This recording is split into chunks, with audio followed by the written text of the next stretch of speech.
아니, 괜찮아요.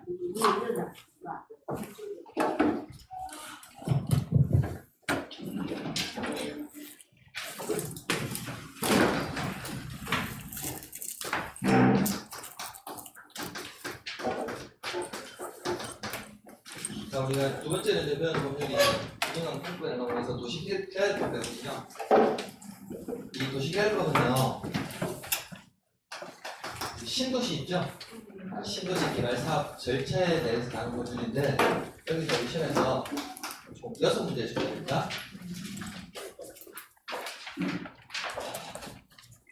6문제를 잘 맞추기 힘들고요. 4문제인데 목표 잡으시면 돼요. 6문제에서 4문제 정도를. 그래서 거기는 용어가 제일 간단하거든요. 여기서 페이지 보시면 그 박스 이번에 그 용어적이 보면 도시개발구역 나옵니까? 도시개발 사업을 시행하기 위해서 지정고시된 구역을 말하고요. 자, 이번에 도시개발 사업 정의 나와 있습니까? 그러면 이 도시개발구역에서 주거나 산업, 유통, 정보통신, 보건복지, 문화 등의 기능이 있는 단지나 시가지를 조성하기 위해서 시행하는 사업을 바로 도시개발 사업이라고 부르는데요. 여기 우리가 도시개발 사업 생각하실 때는 신도시 개발 사업을 생각하실 때요. 신도시. 자, 그러면 우리가 신도시 개발 사업은요.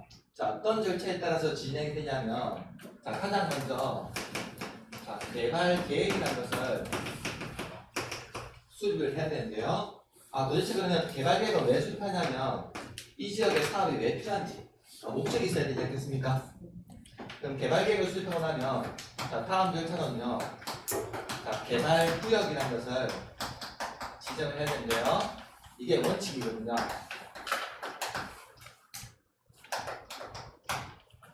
도시개발구역을 지정하려면 개발계획을 먼저 수립하는 게 원칙인데, 그럼 개발구역은 왜 지정하냐면 도대체 어디에다가 사업을 할 건지 어떤 사업 장소가 있겠죠?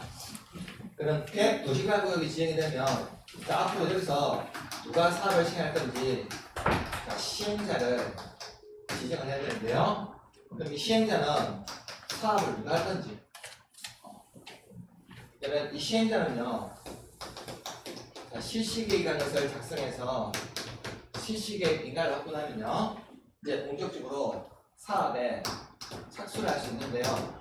우리 도시개발 사업은 사업을 시행하는 방식이요.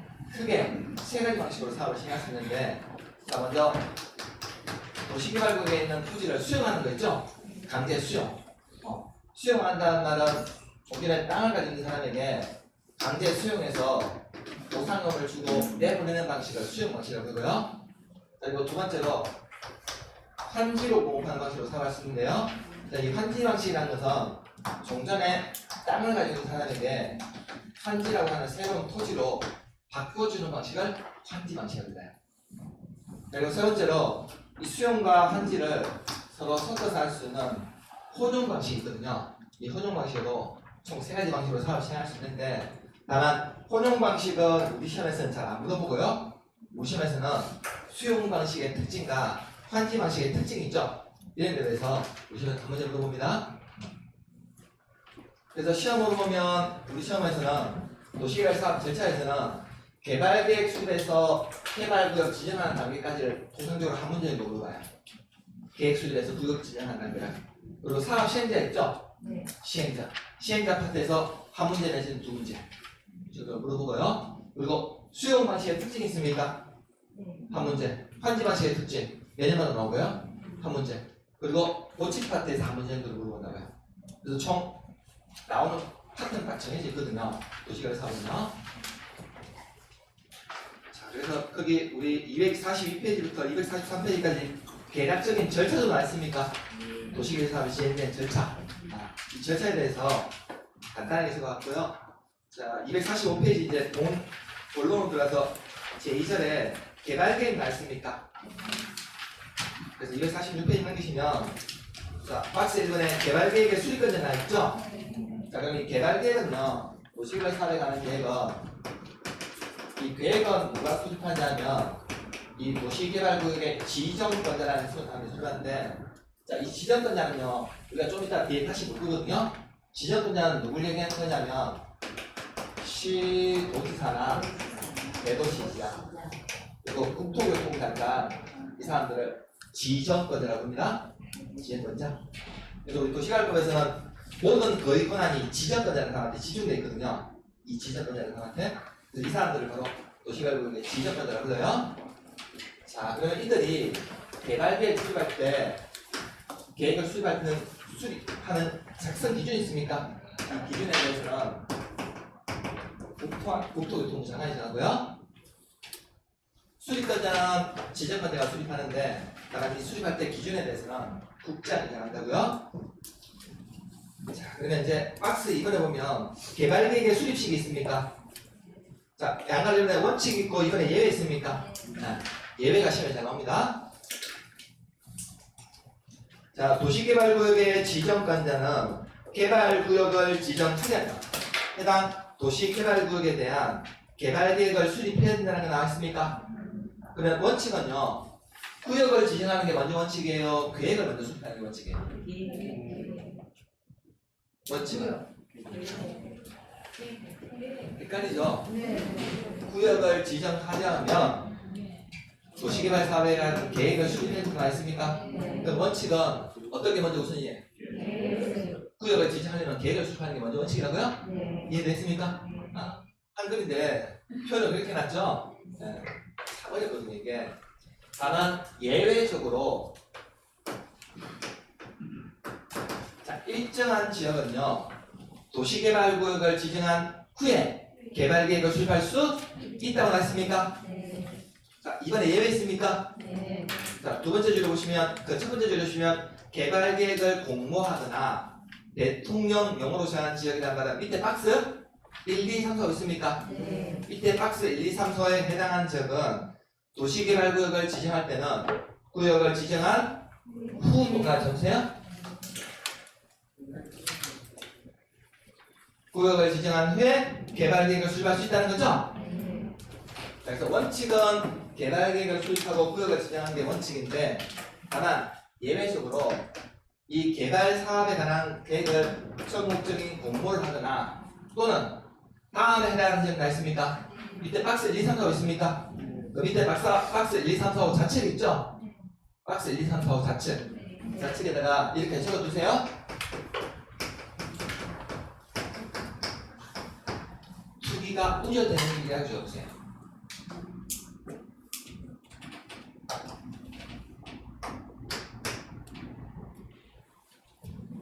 바로 밑에 있는 박스 1, 2, 3, 4, 5 좌측에다가 투기가 우려되는 지역에 대해서는 구역을 먼저 지정한 후에 계획을 나중에 수립할 수 있다는 겁니다.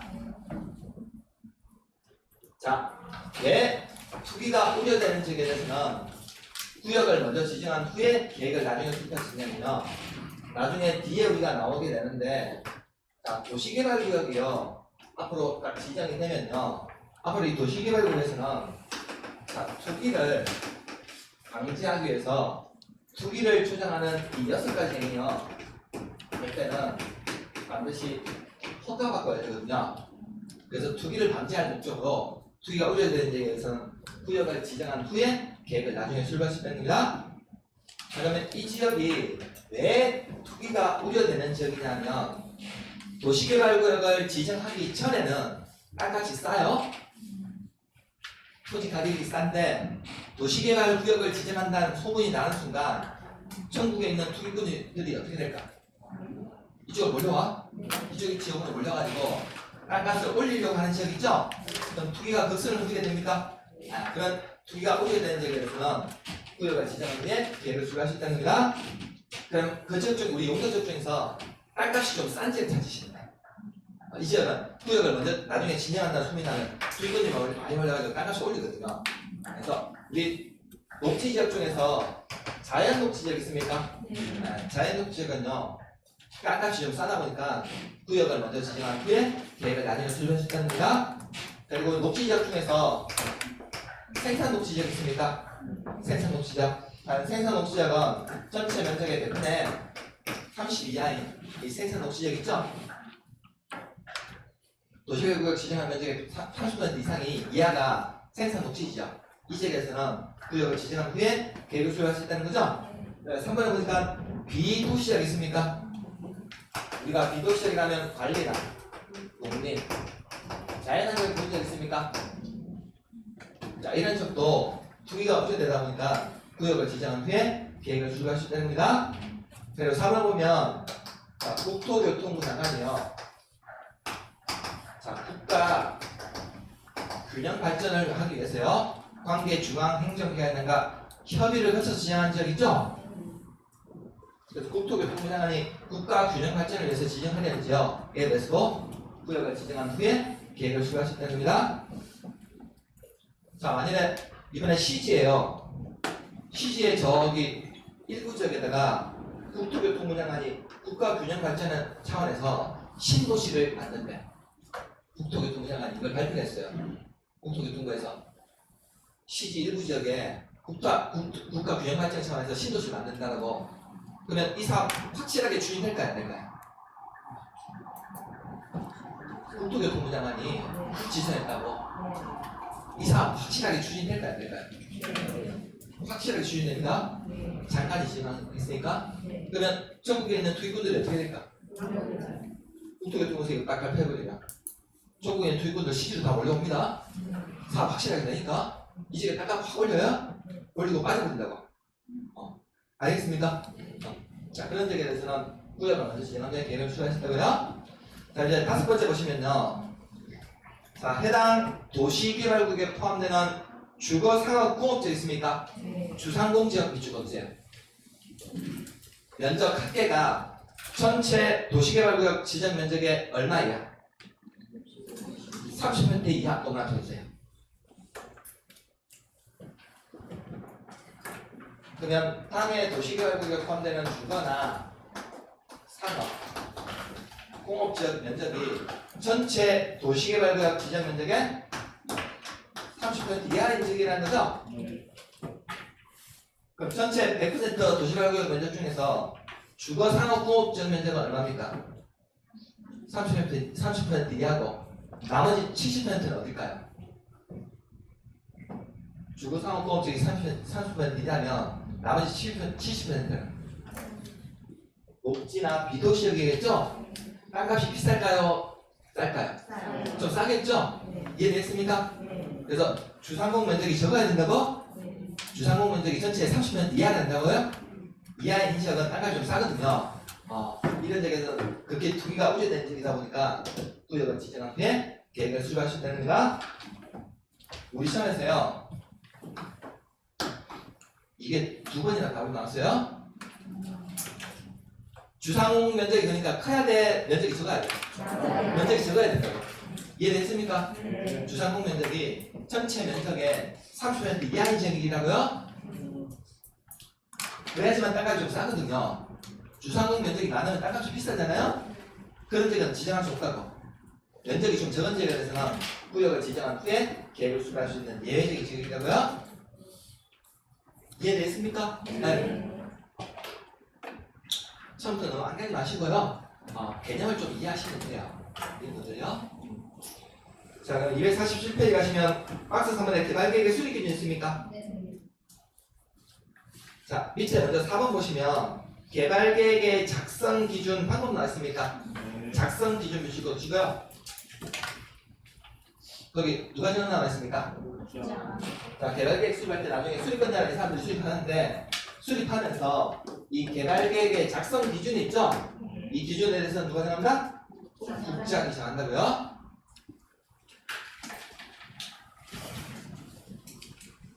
자, 그러면 우리가 지난번에 도시군관리계획 뺄 때요.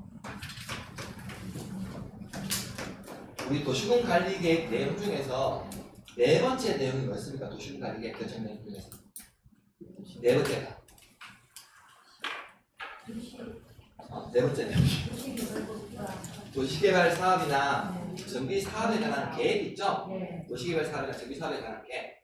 그러면 이 도시개발 사업에 관한 이 계획은요, 수립은 이 사람들이 하지만 결국은 이것도 도시군 관리 계획으로 결정이 되는 거거든요.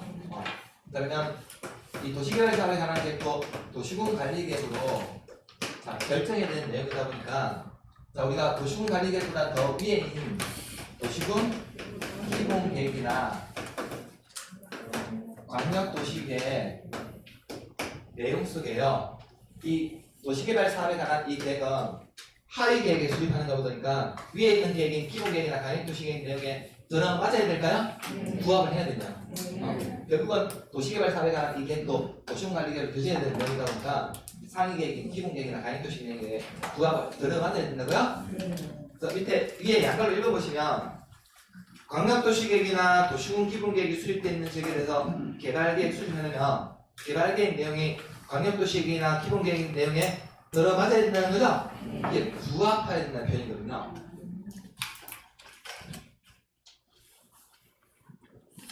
자, 247페이지 그 밑에 보시면 자, 시정권자가 개발계획 수립할 때 개발계획에는 아래 내용이 포함돼야 되는데 자, 박스 4번 있습니까?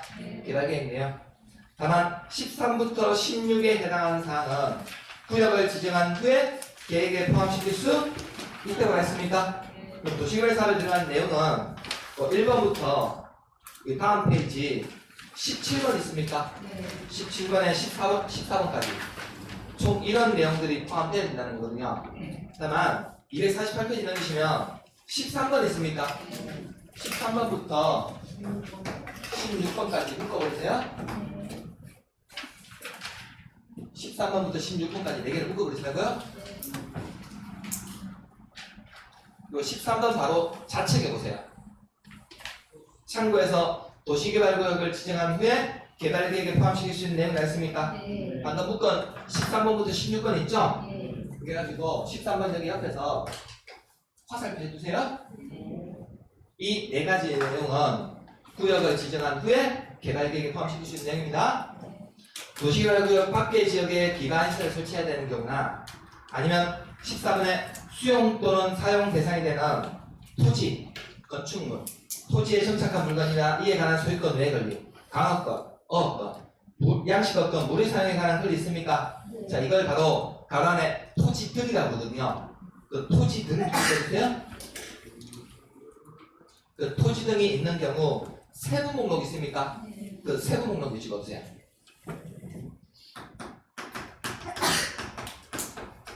지금 토지 등하고 세부 목록에 밑줄 그어두셨죠? 14번에. 자, 그 세부 목록 옆에다가요. 이렇게 화살표 하셔가지고요.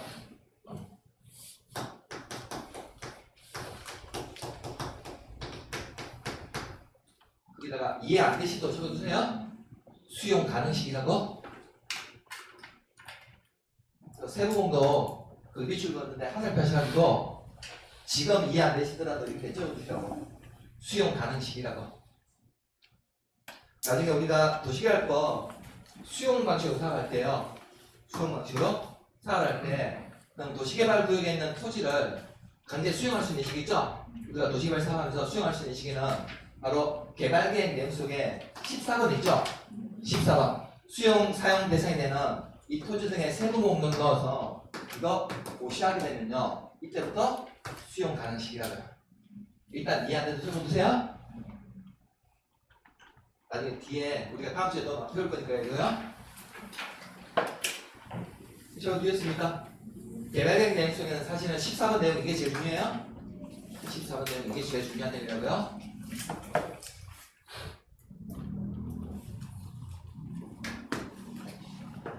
우리가 다음 주에 한번 수용 방식 할 때 예성한 안차에서 한번 말씀드리면 자, 그러면 우리가 개발계획 내용 속에 14번 있죠? 수용 사용 대상에 대한 토지등의 세부목록 이거 넣어서 보시게 되면 이때부터 왜 수용할 수 있는 수용 가능 시기라고 하냐면 자, 우리가 도시개발 사업을 할 때요. 자, 구역이 지정이 되고 나서 토지를 수용할 수 있다. 그러면 자, 도시개발구역이 딱 지정되는 순간 앞으로 이 지역은 땅값이 올라갈까요? 내려갈까요? 구역이 딱 지정되거든요. 앞으로 사업한다고 구역을 딱 지정하거든요. 땅값이 올라갑니다. 올라간다고요. 자, 그러면 앞으로 사업 누가 할 건지 시행자 지정이 되고 나서 시행자가요. 실시계획 작성해서 인가받고 나면 사람들이 다 뭐예요? 공적으로 사업에 착수한다고. 자, 그럼 시식에 인가받을 때쯤 저 도시개발 사업하는 부지에 토지를 수용할 수 있다 그러면 시식에 인가받을 때쯤이에요. 땅값이 어떻게 됐을까? 시식에 인가받을 때쯤이면 저 지역의 땅값은요 최고 정점이라고 제일 많이 올라가 있다고요. 만약에 시식에 인가받으면 사업시행자가 토지를 수용할 수 있다면 그럼 사업시행자가 이때 토지를 수용하게 되면 땅값이 너무 많이 비싸죠? 수용에 대한 보상금이 너무 부담이 되거든요. 자, 그래서 땅 가격이 이 지역의 땅의 가격이 미쳐 오르기 전에 개발계획 내용 속에요 14호 내용 있죠? 이 내용 넣어서 고시하게 되면 이때부터 수용할 수 있는 가능 시기라고 하거든요. 땅값이 좀 쌀 때 수용하기 위해서. 이해됐습니까? 네. 다음 주에 또 한번 나올 겁니다, 이거. 자, 그리고 15번에 세입자 등의 주관, 안전 및 생활 대책이거나 자, 단계별 사업 추진이 필요한 경우 사업 추진 계획에 관한 사항 이 네 가지는요 구역을 지정한 후에 개발 계획에 나중에 포함시킬 수 있습니다. 자, 그러면 249페이지 가시면요 개발 계획 수립 시 동의 있습니까? 약간 이번에 원칙 나와 있죠? 한 지정권자는요 환지 방식도 감춰주세요. 도시개발 사업에 관한 계획을 수립하려면 환지 방식이 적용되는 지역에 토지 면적이 있습니까? 자, 면적 3분의 2상 적어주세요. 에 해당하는 토지 소유자와 그 지역의 자, 토지 소유자 총수의 2분의 1 이상이 적어주세요.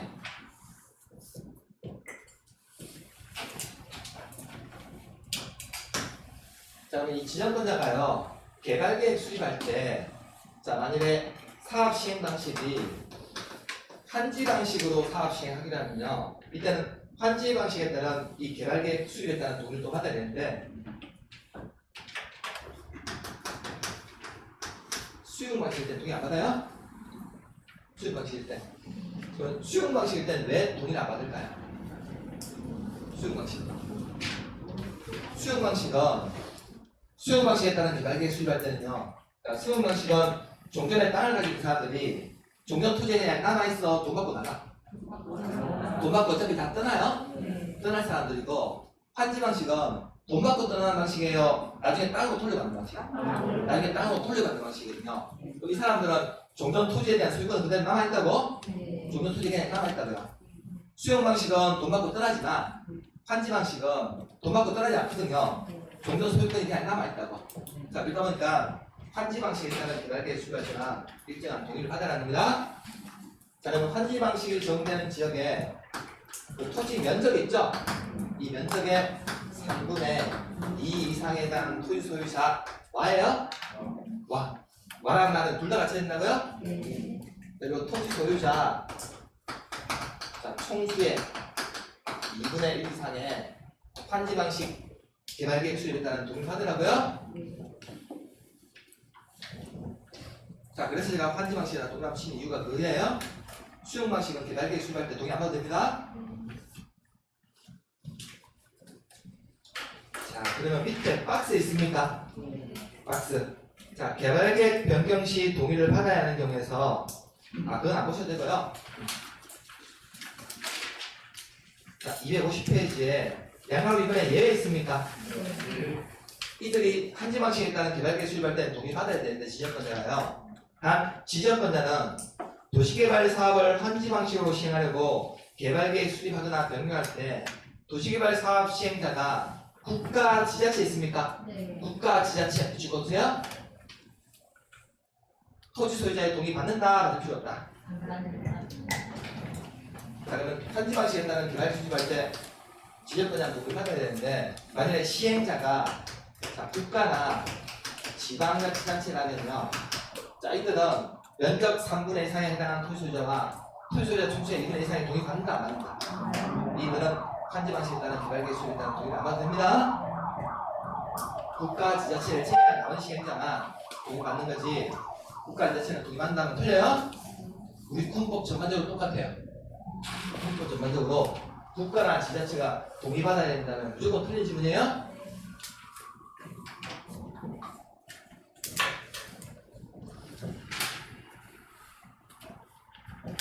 자, 251페이지 가시면 자, 박스 7번에 동의샷수 300명 정도 있습니까? 그 환지 방식 지원 지역의 동의자수 선정할 때는요. 자, 박스에 1번 있죠? 도시개발구역의 토지 면적. 아까 3분의 2입니까? 면적. 이 면적 3분의 2 산정할 때요. 자, 국공유지 포함나 있습니까? 국공유지 포함 또 감춰주세요. 위치 거두세요. 자, 그러면 환지 방식이 적용되는 개발계획 수립할 때요. 이때 이 면적에는 3분의 2 이상이 거의 맞는데 이 면적에는 사유지나 아니면 국공유지 포함해서 국공유지 포함한 면적 3분의 1이나 국공유지 시행한다면 틀려요? 우리 도시개발법에서는 면적 요건 나올 때요. 이 국공유지 무조건 포함시켜요? 도시개발법은 무조건 포함시킨다. 괜찮으세요?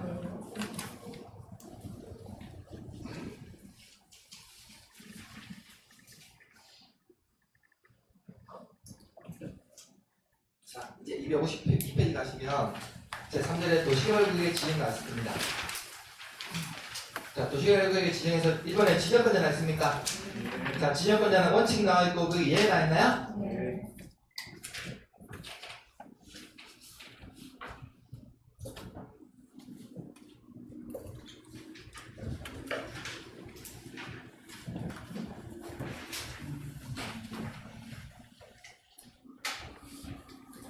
자, 그러면 개발계획 수립도 지정권자가 수립하고, 자, 도시개발구역 지정도 누가 지정하냐면 바로 이 지정권자라는 사람이 지정하는데, 그러면 여기서 얘기하는 지정권자라는 사람은, 자, 원칙은 시도지사나, 자, 대도시 시장을 원칙적인 지정권자인데, 다만 예외적으로 국토교통부 장관도 지정할 수 있다는 거죠? 자, 국토교통부 장관이 도시개발구역을 지정하는 경우는 5가지 경우 있거든요.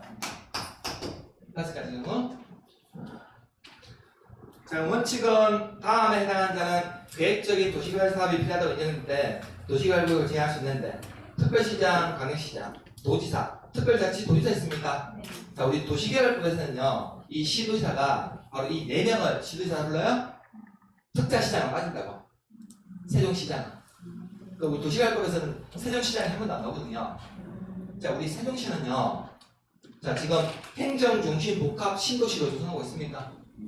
조성이 완료됐어? 아직까지 조성하고 있어? 세종시는 행정중심 복합도시 만들면서 여기 신도시 사업이 끝났냐고 아직 조성하고 있는 거죠. 세종시는 아직도 사업이 시행 중이에요? 완료가 안 됐다라고.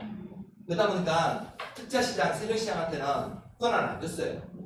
왜냐면 거기는 신도시도 계속 만들고 있으니까. 완료가 안 됐으니까. 그래서 우리 도시개발법에서는 세종시장 한 번도 안 나와요? 세종시장이. 자, 이거 우리 도에 있는 시 중에서 인구가 50만 이상의 시장을 대도시장이라고 부릅니까? 대도시장. 자, 이들을 바로 원칙적인 지정권자라고 부르는데, 다만 예외적으로 거기 국장 있습니까? 국장.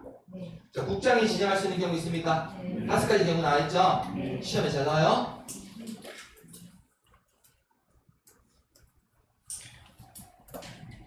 자, 1번에 보니까 국가가 도시개발 사업을 실시할 필요가 있는 겁니까? 국가에다 돈을 주세요. 자, 이번에 관계 중앙행정기관장이 요청했다는 거죠? 요청 동안 주세요. 자, 3번에 공공기관은 LH공사 같은 데 얘기하는 거예요? 정부 출연기관, 좀 이따 우리가 뒤에 볼까요? 장이, 자, 30만 정도 이상으로서 국가계획과 밀접한 관련 있는 도시개발구역 지정을 제한한다 또 맞춰주세요. 네 번째로, 자, 원래 둘 이상의 시도나 대도시에 걸쳐서 도시개발구역 지정할 때는요, 서로 협의해서 지정할 자를 정해야 되는데, 만약에 시도사 대도시장 간에 협의가 성립이 안 된다는 거죠? 협의에다 또 맞춰주세요. 자, 네 번째, 천재지변, 그 밖의 사유로 인해서 도시개발 사업을 긴급에다 또 맞춰주세요. 시행할 필요가 있는 경우 국장이 지정할 수 있다는 겁니다. 자, 국장이 도시개발구역 지정하는 경우는 5가지 경우를 했죠, 제가? 국가가 도시개발 사업을 시행할 필요가 있거나. 자, 두 번째로 요청을 했는데요. 누가 요청했어? 관계 중앙행정기관의 장이 요청했다고요? 그러면 관계 중앙행정기관의 장이라는 말은 장관급이 요청했다고요? 문화체육관광부 장관, 산업통상자원부 장관 이런 장관들이 국토교통부 장관에게 우리 장관 중에서는 도시개발구역 누가 지정할 수 있어요? 장관 중에서는 국장만 지정할 수 있거든요. 그럼 도시개발구역을 지정할 수 없는 다른 장관들이 국토교통부 장관에게 지정해달라고 요청을 했다. 이해됐습니까? 자, 그리고 세 번째로 제안을 했다는 건데요. 자, 공공기관이나 정부 출연기관의 장이요. 자, 면적이 30만 제곱미터 이상으로서 국가계획과 자, 밀접한 관련 있는 도시개발구역 지정을 제안했다는 거죠. 자, 그리고 네 번째로 자, 원래 우리가 시, 도사, 대도시장이 자기 카드를 구역에 있으면 상관없는데 우리가 도시개발구역이 자, 둘 이상의 시나 도, 대도시에 걸쳐서 지정할 수도 있거든요. 둘 이상의 시도나 대도시에 걸쳐서 그럼 이때는요 서로 협의를 해가지고 지정할 자를 정해야 되는데 마지막에 서로 협의가 성립되지 아니하게 되면 이때는 국장이 지정할 수 있다는 겁니까? 자, 그리고 다섯 번째로 천재지변 그 밖의 사유로 인해서 자, 긴급하게 도시개발 사업을 시행할 필요가 있는 경우 국장이 지정할 수 있다는 겁니다. 자, 여기서요 지문 하나만 딱 갖고 오면 그냥 문제예요. 5개에서 지문 하나만 살짝 갖고 오면 문제라고요? 네. 이해됐습니까? 그런 식으로 문제 냅니다. 보시면 지금 낼게요. 국장이 지정하는 경우 5가지가 뭐라 했죠? 자, 그러면 이제 254페이지 넘어가시면요. 자, 박스 4번에 보니까 도시개발구역의 지정 대상 지역 및 규모가 있습니까? 도시개발구역의 지정. 자, 그러면 나중에 이 지정권자들이요. 도시개발구역을 지정할 때 자, 지정하는 자, 규모는요. 자, 먼저 도시지역하고 비도시적이 좀 나뉘는데요. 자, 용도지역, 도시적, 비도시적은 아시죠? 용도지역 중에서 도시적, 비도시적. 제가 그래서 다른 거 안 보더라도 용도지역은 좀 아셔야 된다고 했잖아. 용도지역 개념이 되게 중요하거든요. 그러니까 도시적이라 하면 주거, 상업, 공업, 녹지를 얘기하는 겁니까? 비도시적은 관리, 농림, 자연환경 거죠. 이 지역을 얘기하는데 자, 우리 도시적에서는요. 원래 도시개발구역을 지정할 수 있는 규모가 1만, 3만 두 개만 있어요? 도시적은 1만, 3만 원 있다고? 그리고 비도시적은요. 자, 원칙은 30만 이상인데 다만 예외적으로 10만 제곱미터 이상으로 하는 지역도 있습니다. 자, 그러면 이제 우리 도시개발구역 지정 규모에서 그게 도시적, 비도시적 나뉘지 않습니까?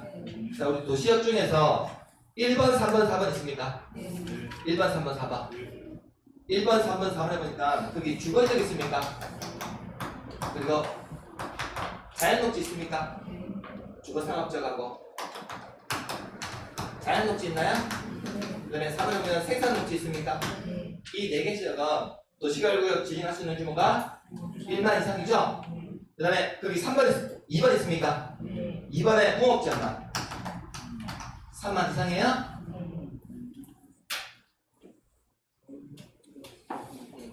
주거, 상업, 자연녹지, 생산녹지 지역은 1만 이상이고 공업지역은 3만 이상이고요. 자, 여기 밑에 보시면 비도시역 있습니까? 도시역 외지역. 자, 거기는 보니까 원칙이 30만 이상인데 예외적으로 10만 이상 있습니까? 그럼 예외적으로 이렇게 10만 이상으로 하는 경우는 앞으로 이 지역에 공동주택 중에서 아파트나 연립주택 건설 계획이 포함된 경우로서 이미 이 지역에 초등학교 용지가 확보되어서 관할 교육청과 협의한 경우나요, 또는 4차로 이상의 도로가 설치하는 경우 이때는 예외적으로 10만 정도 이상을 지정할 수 있다고요? 그래서 도시개발구역 지정할 수 있는 경우는 도시적은 1만 3만이고 자, 비도시적은 원칙은 30만인데 아파트 연립주택 건설계획이 포함된 경우로서 초등학교 용지 확보되어 있거나 4차로 이상의 도로가 설치되는 경우 이때는 10만 제곱 이상으로 지정할 수 있다고요?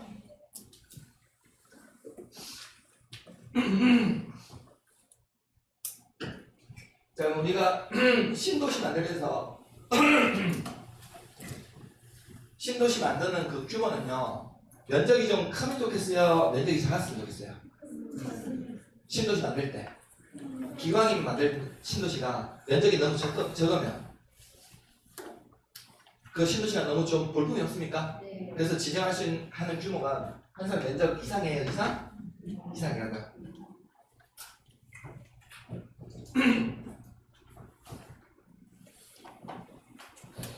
그래서 우리 경산이나 이런 데도 보면 뭐 신도시 지금 많이 들어서죠. 아파트 이런 데 많이 들어서잖아요. 경산 이런 데 반 적이 보면 안 들어섭니까? 경산 여기 시지하고 인접한 지역에 경계지게 보면 아파트라도 많이 들어서죠. 네. 옛날에 거기 용도지역이 몇일까요? 아파트 들어서기 전에 옛날에 용도지역 용도지역 용도지역이요. 옛날에 그 지역이 주거지역이었을까요? 아니요. 상업지역이었을까요? 아니요. 아닐 거란 말이에요. 그 지역이 녹지 아니면 비도시역 아니겠습니까? 네. 녹지나 비도시역. 그래서 우리 녹지 지역은 최소 1만 이상이죠.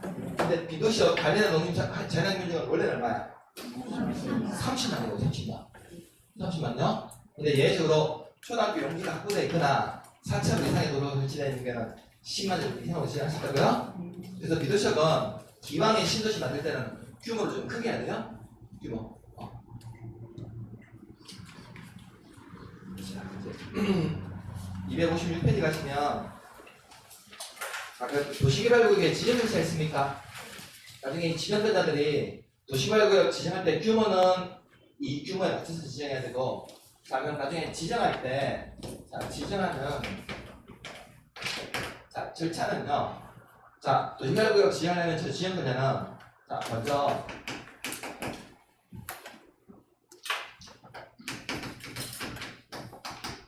기초조사를 해야 되는데요. 우리 도시개발구역 지정하기 위한 이 기초조사는 할 수도 있고 안 할 수도 있는 재량입니다. 재량 이거 아니에요? 그래서 박스 1번에 기초조사가 있습니까? 도시개발 사업 시행자나 시행자가 되는 데는 구역을 지정하거나 지정을 요청, 제안하려고 할 때 도시개발구역으로 지정될 구역의 토지나 건축물, 공작물, 그 밖에 필요한 사항에 관하여 대통령령으로 정한에 따라 조사하거나 청량할 수 있다고 나있죠? 할 수 있다 나있습니까? 할 수 있다. 그래서 재량이라고. 적어두시라고요? 자 다음으로 기초사가 끝나고 나면요. 자 다음으로는 주민의 의견 청취를 거쳐야 되는데, 도시개발구역 지정하기 위한 이 주민의 의견 청취는 자 우리가 공고 열람 줄여서 공람이라고 합니까? 공람 절차를 거쳐야 되는데, 자 이 공람 기간이 끝난 후에 추가적으로 공청회를 개최해야 되는 경우도 있는데요. 이때 추가적으로 공청회 개최하는 경우는 이 도시개발구역 지정하는 면적이 적어도 100만 제곱미터 이상이 되면 이때는 공람기간이 끝나면 추가적으로 공청회까지 개최해야 됩니다. 그래서 박스 2번에 주민 등의 의견 청취 보시면 양가 1번에 주민의 의견 청취가 있죠? 국장, 시도지사, 내도시장이 도시개발구역 지정하거나 내도시장이 아닌 시장구조구청장이 이 구역 지정을 요청하려는 경우 공람이나 공청회를 통해서 주민이나 관계 전문가로부터 의견을 드려야 된다 했습니까? 그러면 오른쪽 가시면 257페이지에 박스 3번 있나요? 공청회겠지? 그럼 공청회는요 모든 경우에 개시하는 것이 아니라, 자 도시개발 사업을 시행하는 구역 면적이 100만 제곱미터 이상입니까? 이상인 경우 공람 기간이 끝난 후에 추가적으로 공청회 개시해야 됩니다. 공청회는요 100만 미만이면 안 해도 돼요. 100만 이상인 경우에만 공청회를 개시해야 된다고요? 자 다음 페이지 넘기시면 258페이지 박스 4번에 협의실이 나옵니까? 협의 거치고 심의를 거친 후에 도시개발구역 지정했다는 것을 지정해서요. 자 이걸 고시를 하게 되는데 이때 시도사 대도시 할 때는 뭐해? 국장이 할 때는 광고에다가 이걸 고시한다는 겁니다. 그러면 도시계획을 또 지정해서 고시를 한다는 말의 의미는 뭐냐면 자, 여기서 고시를 한다는 것은 중요한 법적인 효력이 발생할 때 고시를 한다고 생각했습니까? 도시계획도 이거 지정 고시해야 되거든요. 자 그러면 우리 시험에서는 뭘 잘 물어보냐면 도시개발구역이 지정 고시되면 어떤 법적 효과가 발생하냐 이거에 대해서 지금 잘 물어봐요. 이 절차에 대해서 잘 물어보는 것이 아니라 제가 절차는 그냥 책에 나와 있는 거 보기 힘드니까 쉽게 판단해 볼 수 있도록 적어드린 거고 우리 시험에서는 어떤 걸 잘 물어보냐면 도시개발구역도 지정해서 이걸 고시한다는 거죠. 그럼 고시한다는 것은 중요한 법적 효력이 발생한다는 얘기거든요. 이 효력에 대해서 우리 시험에 잘 물어본다고요? 자, 259페이지 가시면 박스 3번에 도시개발구역 지정고시의 효가 나와 있습니까? 네. 이게 우리 시험에서 잘 물어본다고요.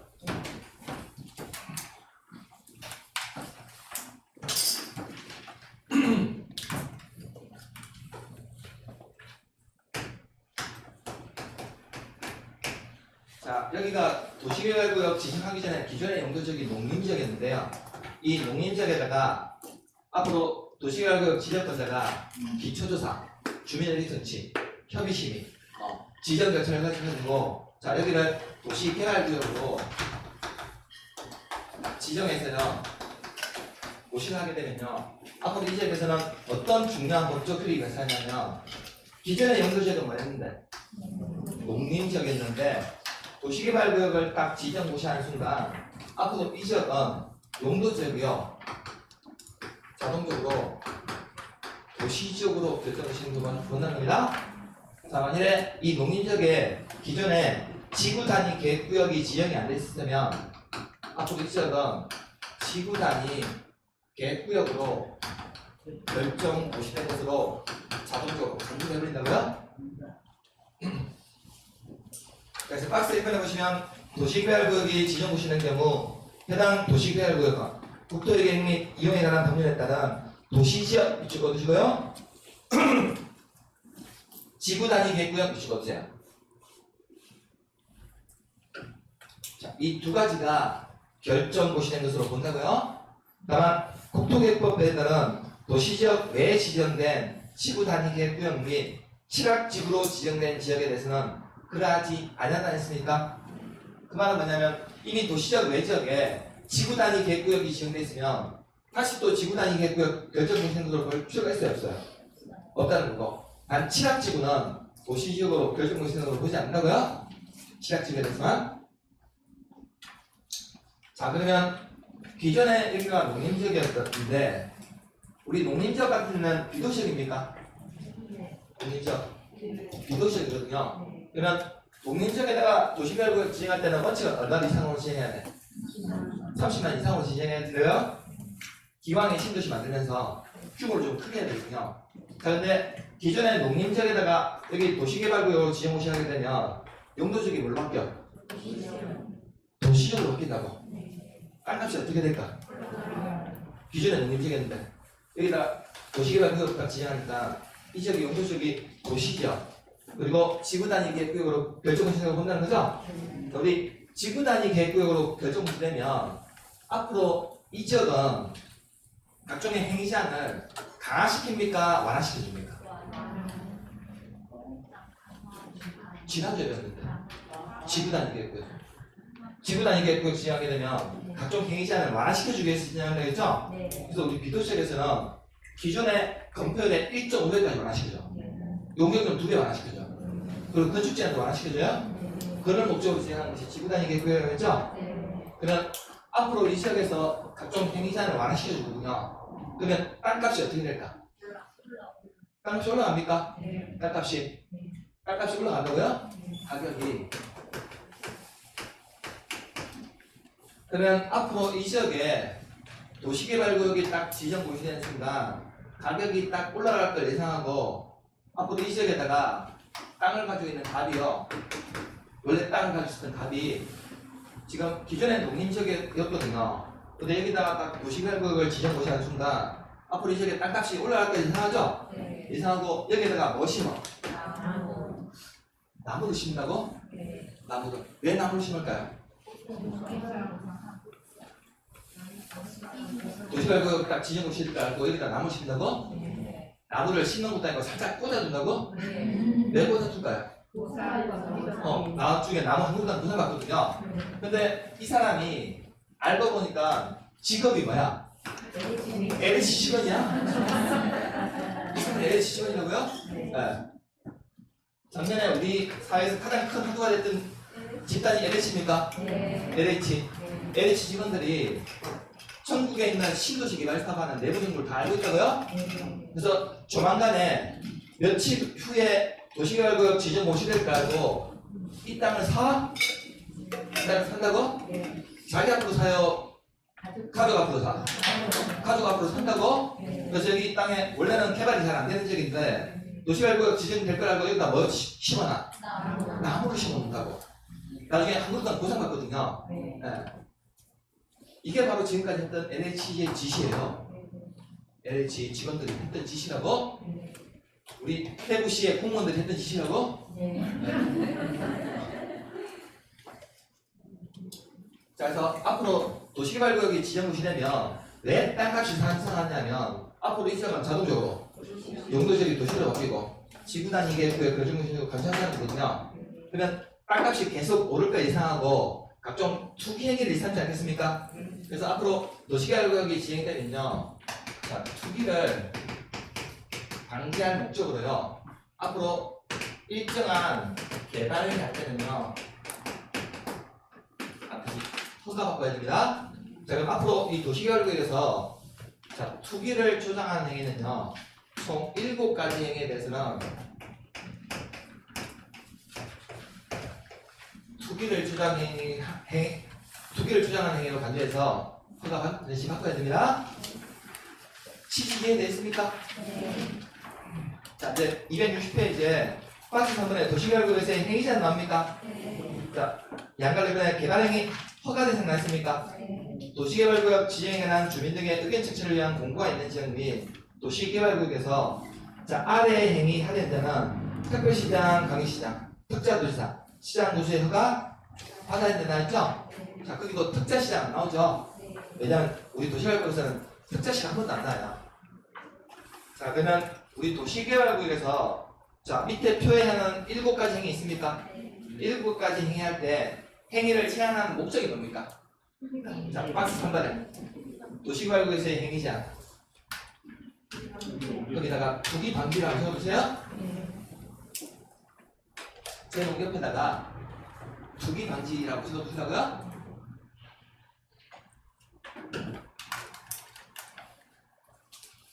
취지 이해되어 있습니까? 내 도시개발구역에서 일정한 개발 행위를 제한받는지 투기 방지 목적이에요. 자, 이제 박스에 보니까 1번부터 7번까지 나왔습니까? 자, 1번에 보니까 자, 건축물에 건축 등이 있죠? 자, 이 등에는요 어떤 행위까지 포함되냐면 가설 건축물 축조하는 거 있습니까? 그리고 용도 변경하는 거 있습니까? 용도 변경 오른쪽에. 그리고 배수선 있죠? 이 행위 할 때도 자, 우리 도시개발구역에서는 허가받아야 됩니다.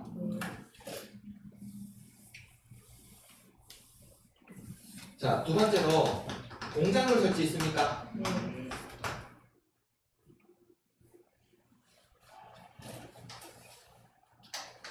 자, 의뢰하는 사람이요. 자, 기존에 도시개발구역이 지정되기 전에는 그냥 여기 농사 짓는 땅을 가지고 있었거든요. 근데 여기에 조만간 도시개발구역 지정될 걸 알고 이 의뢰하는 사람이 기존에 이 땅에다가 주택을 짓는다는 거죠? 주택을. 왜 주택을 지을까요? 이 땅에다가 왜 주택을 짓냐고? 여기다가 왜 비닐하우스를 짓냐고? 왜 지을까요? 보상금 더 많이 받기 위한 행위입니까? 그래서 우리 도시개발구역에서 투기를 방지하는 목적으로 개발행위 허가받는 목적은요, 보상금이 조금이라도 높아지는 거 있죠? 이런 행위는 다 투기로 간대버려요. 보상금이 하나 높아지는 행위는. 자, 두 번째로 공장물 설치 있습니까? 자, 세 번째로 보니까 토지에 형질 변경 있나요? 자, 네 번째 보니까 토스켓이 있습니까? 자, 다섯 번째 보니까 토지 분할 있나요? 자, 여섯 번째 보니까 물건 쌓기 있습니까? 다음 도시개발구역에서 자, 이동이 옮기기 쉽지 않은 물건을 얼마 이상? 1개월 동안 하셨어요.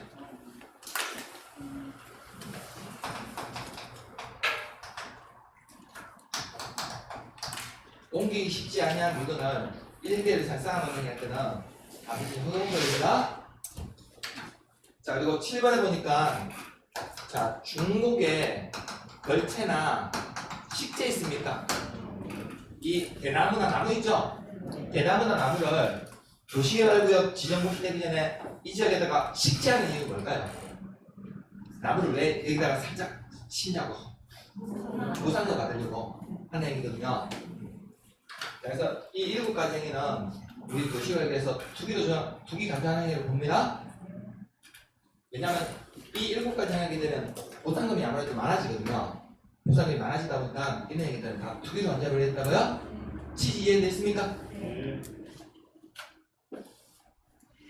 토지 분할하는 행위예요. 분할. 합병하는 행위가 아니라고? 토지 분할만 그렇지 합병하는 행위는 투기 조정하는 행위 아닙니다.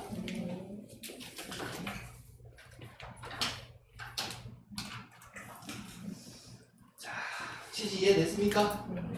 그래서 좌측편에 보시면 그 비교사항에 아까 우리가 앞 시간에 국토개혁법에 따른 개발행위 허가하고 우리 도시개발구에서 허가받아야 되는 행위하고는 취지가 틀려요. 그 국토개혁법에 따른 개발행위 허가는 국토의 단계별 방지고 도시개발구에서 허가받아야 하는 행위는 투기 방지 목적이에요. 따라서 우리 도시개발구역이 하나가 더 많습니다. 네, 허가받아야 되는 행위가. 자, 근데 양가로 3번에 허용되는 사항도 있다는 겁니까? 다만 다음의 행위는 허가받지 않고 할 수 있는데요. 자, 이번에 재해복구 또는 재난수에 필요한 응급조치. 응급조치는 허가 안 받아도 돼요. 자, 이번에 보면 다음에 경미한 행위에 대해서는 허가 받아야 되는데 농림수산물 생산에 직접 이용되는 간이 공작물을 설치하거나 자, 경작을 위한 토지 형질 변경, 도시개발구역에 지장을 주지 않냐고 자율경관 소통하지 아니한 법에 대한 도시설치나 도시개발구역에 남겨둔 대지 안에 물건 쌓아놓는 행위, 그 다음에 관상용 중목에 임시식재 있죠?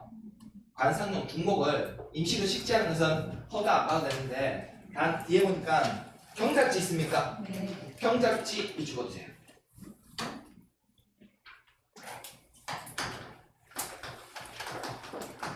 자, 우리 경작지에서 관상용 중목을 임시식재하는 행위는 허가 받아야 돼요? 경작지. 자, 우리 경작지는 논이나 바깥으로 얘기하는 겁니까? 논밭. 자, 우리 논밭에요. 이 갑이 농사 지어야 되는데 농사 안 짓고 여기에다가 왜 나무를 살짝 꽂아라? 논밭에. 우리 논밭에 농사 안 짓고 나무를 살짝 꽂아둔다는 거죠? 그럼 나중에 보상 한 그릇 안 보상받게 되거든요. 그래서 경작지에서 관상용 주목 임시할 때는 허가받아야 된다고요? 경작지는.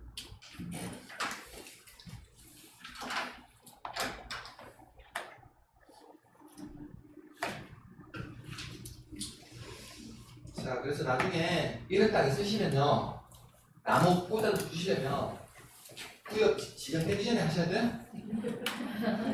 구역 지정되기 전에 하셔야 되고. 이해됐습니까? 도시개발구역이 딱 지정시 되면 이런 7가지 개발행위 할 수 있어요? 못해요?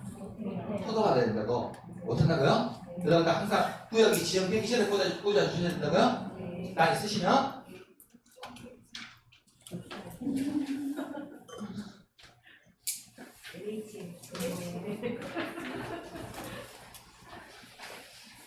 자, 여기까지가 도시개발구역이고요. 잠시 쉬었다가 262페이지 살짝 보고요. 도시개발사 시행하고 내일 정도 또 보도록 할게요.